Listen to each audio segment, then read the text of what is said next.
going, say there's a gas line that's ruptured. You know, with our aging infrastructure, we've got gas lines that go right by there all the way down the coast. We've got a number of things, you know, within San Diego County with the fire, flood that could impact the ability for San Onofre to respond safely.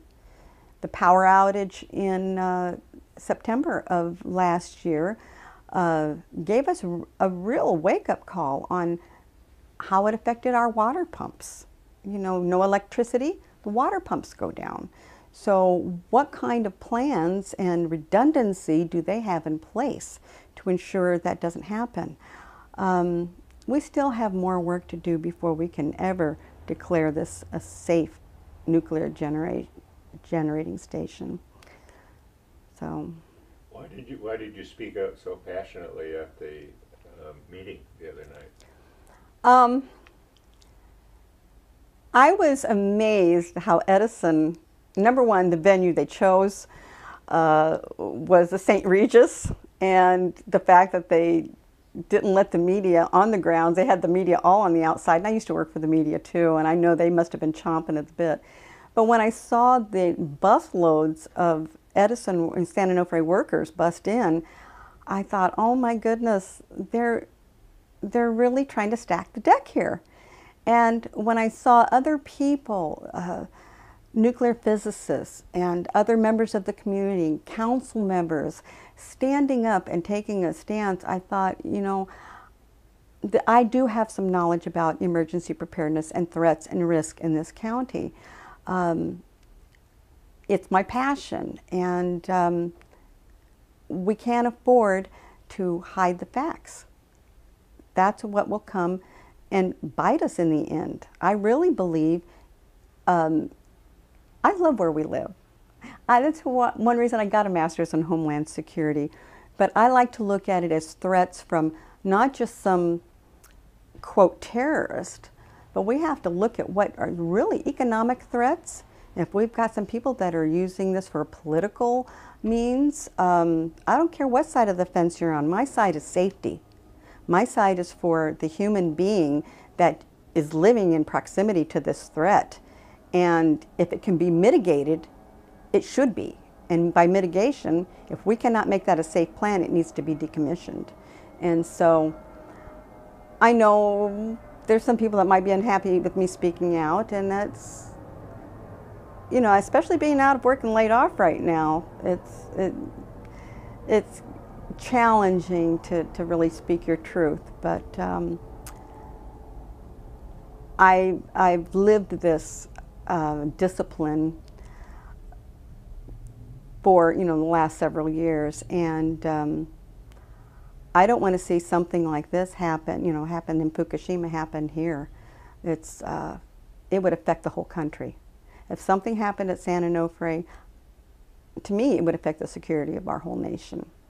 So we need to look at our national security from an internal perspective, infrastructure perspective, economic perspective, environmental perspective, and not just some political entities trying to do us harm. We need to find out what our weaknesses are, and we need to mitigate those risks. So what would you say if you had the ear of McFarland and the rest of the commissioners, NRC commissioners? Why need they pay attention to California and San Onofre?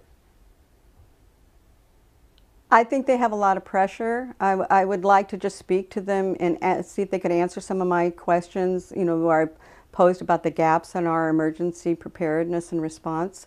I would ask them how they would address that, because their fallback is we have an integrated response. And so we have, well, FEMA will have to answer that question, or DHS will have to answer that question. It's not our jurisdiction. This is what I'm talking, we have a problem in this country with what we call stovepiping, where each agency has, you know, their chain of command, and we're trying to break through that in emergency response and we've done such great progress. But we need to look at the reality and look at the economic cost, because the economic threat to us is just as important to me. Well, no, the radiological is much more important, but there is a huge economic threat here, and this country cannot afford that right now. We need that money that they're wasting on outdated power plants to shore up our police, our fire, not to mention, the teachers and such, but just in a response. We don't have nearly enough police officers for, San Diego doesn't, not for the FBI has determined we need about 3,000 for a city sitting on the border here with the international threats that we have and all the different issues we have less than half of that. So for me, it's a matter when you look at the whole picture instead of your particular bailiwick. So the NRC needs to take a look at these other agencies, and they need to really say, can we plug these holes? Can we assure the public that yes, we have adequate personnel trained to deal with this? We have ways of protecting them, and I don't believe they can answer yes to all of those. So I know they do a great job, but they've had a lot of pressure from economic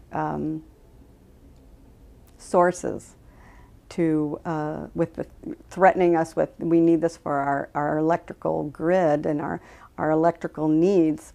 When we look at countries like Germany and Spain that are now using, half of their energy needs are provided by solar. San Diego County has maybe 2% of their roofs solar.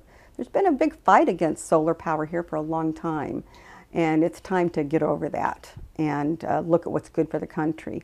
And we need to look at alternative, maybe break it down into smaller increments to where we can have office buildings powered separately, such as Google's using with their hydrocell technology, powering their office buildings using much less energy. We need to get over the political divisions on this and look at what's really good for our future. Do you think that the 10-mile radius evacuation area is adequate? No, that's ridiculous. Can you say that? I'm sorry. We won't hear. Oh, okay. They're going to be cutting our. When the NRC talks about a 10-mile evacuation radius, that to me is laughable. It's not funny, but it's anyone in response knows that's just beyond ridiculous. Especially with the winds, as I'd mentioned before, it will affect a lot more than a 10-mile radius. The wind patterns in San Diego County, mostly they're onshore, but they can switch, and you can have Santa Ana winds come in. So you also have the mountains that channel the winds through the canyons and such. So you can't say with certainty that it's going to stay with that radiation is going to stay within a 10-mile radius. That's to me ridiculous. But that's their mandated jurisdiction, so that's what they speak to. We need to go beyond that, as I stated, and look at it from a whole security standpoint for the whole community. And that means, our response, our economics, our transportation. If somebody hears there's a 10-mile evacuation radius, there's going to be panic. It's going to affect, and with social media these days, it'll be up there before the responders will be able to get to their stations and get prepared for what they can prepare for.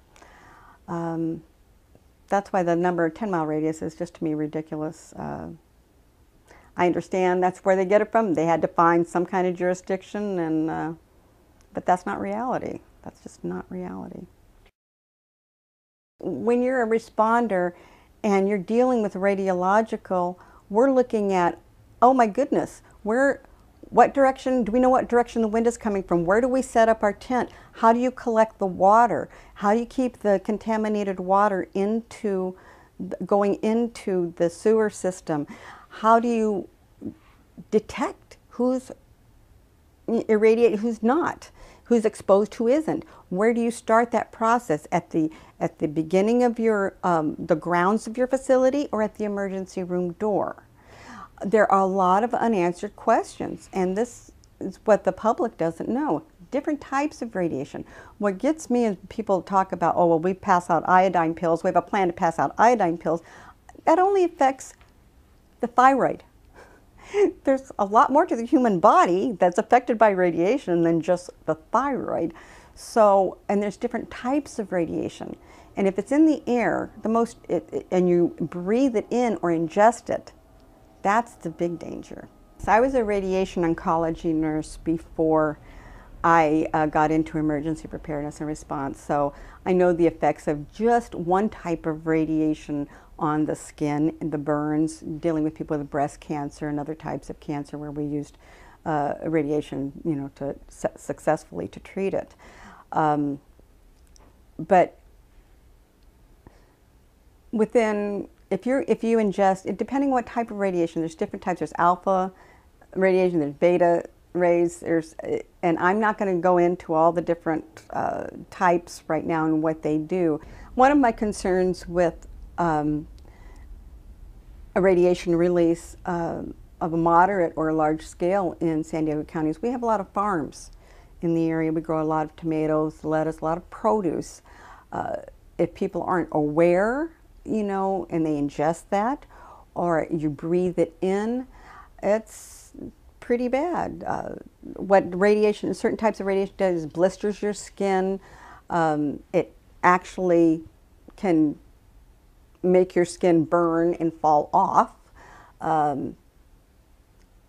You have vomiting. There's all kinds of horrific symptoms that go into this, but it's invisible. You can't see it, you can't taste it, you can't smell it. Most of it, if you're, if it's not breathed in, if you're just exposed to radiation, a lot of it you can be decontaminated by taking off your clothes and showering, but that radiation is going somewhere. So whoever's doing that decontamination is supposed to have a closed system so it doesn't enter our water tables, our streams, our oceans, and they do not have that addressed adequately at this point for all the facilities that might be affected. Long-term health concerns of radiation in an area, we're starting to see mutations of insects in Fukushima. I'm following some reports of radiation in the food source system there. We've had bluefin tuna caught off our coast that have shown radiation because of their pattern of their migration pattern from Japan over to the West Coast. So it doesn't just happen within a 10-mile radius. It affects, a radiation release can go anywhere and will go everywhere unless it's properly responded to. And as I said, I don't believe we have the means to do that at this point. I know when I was working with the hospital decontamination response team, we had grave concerns about a radiological event because we had to figure out wind direction, weather, location of the decontamination tents, how we were going to capture the water that would be used to decontaminate people, concerns of language barriers, people that are disabled, the elderly, nursing homes. There's a lot of things that we haven't been able to answer yet from a response standpoint. So yes, we do have teams. Yes, we do have people prepared a lot better than we were before, but for a radiological event, I do not feel comfortable with the NRC saying that, oh, we have an integrated response. It's, we do not have the equipment or the training county-wide to respond to a big event.